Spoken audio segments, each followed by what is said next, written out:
But now Republicans say, okay, I see you. I got one more for you. Hard bill after hard bill after hard vote after hard vote. Are you going to be able to counter what Republicans are doing? They're going to get about 19 seats if their efforts are successful. Will you be able to net enough seats to be competitive? 21. You talk about they have the control and they have the House, the Senate, the White House. MSNBC just did what nobody expected. They torched Hakeem Jeffries live on air, calling him out so brutally it exposed him as a leader who's run out of truth, strategy, and control. Every time he tried to spin the shutdown, he ended up proving how deep the hypocrisy runs in his own party, and now even his loyalists have had enough. And now the resignation talk came from the people who once cheered him. When your own side demands you step down, that's collapse in real time. You talk about they have the control and they have the House, the Senate, the White House, what the impact of all this is having on real people out there. But now Republicans say, okay, I see you. I got one more for you. Hard bill after hard bill after hard vote after hard vote. It started with a question that cut straight through the spin. Why are Democrats blocking bills that would actually help people? The moment the host mentioned the worker pay bill and SNAP funding, Hakeem Jeffries froze. 3 Democrats, Ossoff, Fetterman, and Warnock, had already broken ranks and voted yes, and suddenly, Jeffries looked like a man arguing against common sense. Instead of defending those votes, he brushed them off and called them gotcha bills. Think about that. Paying federal employees, restoring food assistance, reopening essential programs. To him, that's a political trap rather than a moral duty. Now, the Republicans are going to try to advance gotcha vote after gotcha vote after gotcha vote. But I think it's been extraordinary to see not just House Democrats, but House and Senate Democrats together standing up, unified, strong, on behalf of the American people, because we know we're... And the critical part, calling these bills gotcha votes wasn't just a slip of the tongue, it exposed how Washington thinks. When real policy collides with optics, they choose optics every single time. In that moment, Jeffries revealed the Democratic machine's biggest flaw. They'd rather lose the public than lose control of the narrative. When a leader starts treating relief bills as weapons, it means the people have stopped being his priority. They've become his leverage. And that's moral bankruptcy playing out live on television. Are you going to be able to counter what Republicans are doing? They're going to get about 19 seats if their efforts are successful. Will you be able to net enough seats to be competitive? 21. Then came the part that made jaws drop, the redistricting plan. When the host asked about Republicans gaining up to 20 new seats, Jeffries lit up like he had an ace up his sleeve. He bragged about suing Texas, pushing California's Prop 50, launching ballot measures in Ohio, and collecting signatures in Missouri, and then proudly announced Democrats had raised $100 million to make it happen. Texas acted. We've sued Texas. We expect a decision in the next few weeks. And there's a good chance that actually what Texas has done will be found to violate both the Voting Rights Act and the 14th Amendment of the Constitution. But here's where the mask slipped again. The same man who calls Texas's map illegal and undemocratic praises California's map as virtuous and fair. The same strategy in blue states suddenly becomes defending democracy. That's not leadership, that's selective morality with a press release. In California, I was just there this weekend, campaigned on Saturday and Sunday with respect to Prop 50 to stop Trump from stealing the election. Prop 50 is going to be successful, and that will wipe out whatever it is that Texas Republicans and Donald Trump thought they were doing in the Lone Star State. Critically, this wasn't a policy discussion at all. It was a power confession. Jeffries didn't talk about better schools, safer streets, or affordable living. He talked about maps, lawsuits, and money. $100 million, not to build opportunity, but to redraw advantage. I think it's important for those Democratic governors to not wait for Republicans. I really don't. Simone told you, 19 seats, that's the plan. And if they can get 20, they will. Yeah. They can get 22, they will. So this idea we're going to wait and see, leader, I think sort of ties your hands. The political moment for you right now, I think, as a party is to lean into that fight and say, okay, you want to play? All right, how many seats? How many seats? Let's do this. We are leaning in. And the MSNBC panel saw right through it. Michael Steele hit back. If they want 19 seats, they'll take 22. Waiting ties your hands. You need to lean into this fight. That's when the panic flickered behind Jeffries' smile. Even MSNBC, the network that normally shields him, was now pushing him to do something instead of just talking. And when your allies start questioning your strength, it means they've already smelled weakness. And the weakness wasn't strategic, it was moral. Because Jeffries' version of democracy depends on whether it benefits his side. That's not saving democracy, that's franchising it. I mean, shutdowns are terrible. And of course, there will be, families that are going to suffer. We take that responsibility very seriously. And when Hakeem Jeffries sat down for his CNN interview, the excuses were already running thin. The host confronted him with the one clip he couldn't outrun, Democratic Whip Katherine Clark openly saying the quiet part out loud. Shutdowns are terrible, but it's one of the few leverage times we have. Jeffries tried to pivot, repeating the same tired line. This is the Republicans' shutdown.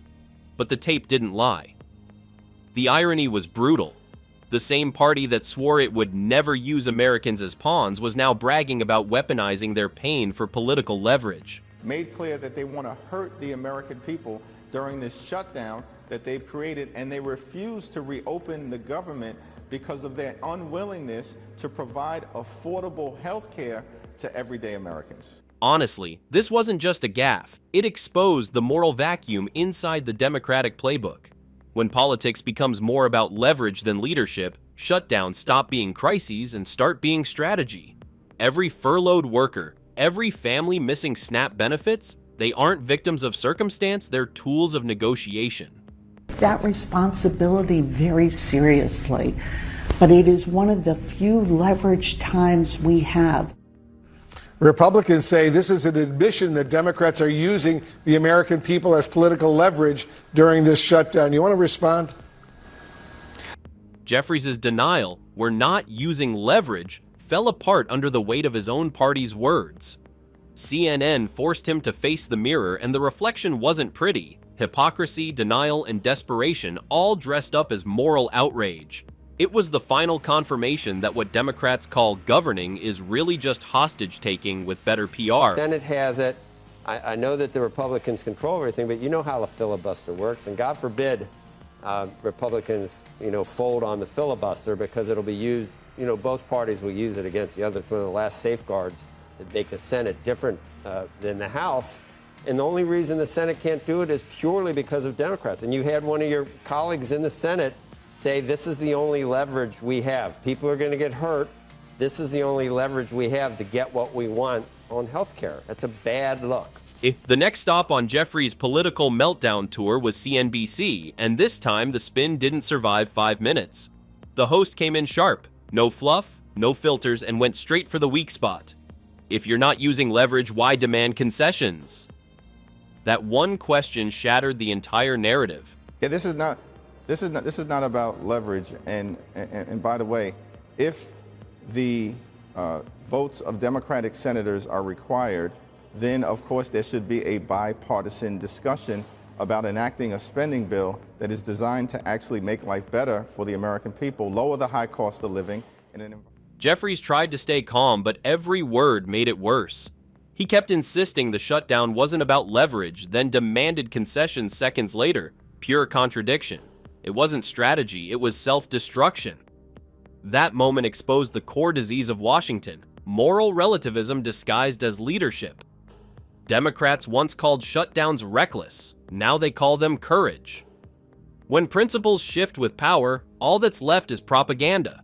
Democrats said, we will not negotiate when the government is shut down on health care. Not now, reopen the government, then we'll negotiate. That happened in 2013. What happened? What changed since then to where we are now, where you can use a government shutdown to extract concessions from Republicans? Jeffries' problem wasn't bad communication, it was ideological decay. He didn't stumble because he forgot his talking points. He collapsed because his talking points no longer made sense. He was trying to sell the illusion that Democrats could weaponize shutdowns without losing moral credibility, but CNBC didn't let that slide. And that's the deeper takeaway. When your argument depends on selective outrage, logic becomes your enemy. Jeffries walked in thinking he could charm the panel with wordplay, but he walked out proving the very criticism he was sent to deny. You heard the speaker suggest to you guys the Democrats are acting like terrorists, holding the American people hostage right now in order to get what you want. And just when it looked like Jeffries couldn't sink any lower, CNN delivered the knockout. The host quoted Republicans calling Democrats political terrorists, accusing them of holding the government hostage, and instead of addressing the facts, Jeffries went into panic mode. He called the language reckless and dangerous, warning it could get someone killed. Well, that type of language is reckless, it's irresponsible, and it's going to get someone killed. What do these folks not understand as it relates to the language that they continue to use? We should be able to battle it out in the contest of ideas, as opposed to trying to use these extreme terms that have been unleashed on the American people from the very beginning of this presidency. And matter of fact, but that's the thing about moral outrage. It only works if you're consistent. This is the same party that spent years calling everyone who disagrees with them a threat to democracy. Suddenly, when the mirror flips, the tone changes. They can dish it out for years, but the second it comes back, they call it too extreme. That's not moral clarity. That's moral convenience. For a long period of time, by the current president and those sycophants who continue to do nothing more than rubber stamp his extreme agenda and hurt the American people. These are folks in the House, in terms of the Republicans, they've been on vacation for the last 4 weeks.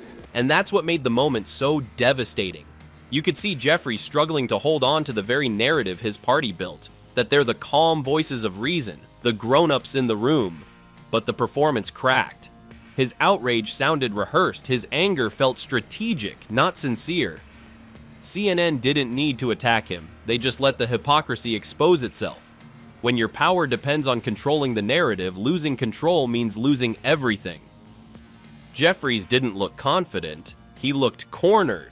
The words that once made him sound powerful now made him look desperate, and even his allies started whispering the one word no leader survives: resignation. So, after being destroyed on live TV and abandoned by his own side, can Hakeem Jeffries survive the call for his resignation? Or is this where his leadership finally ends?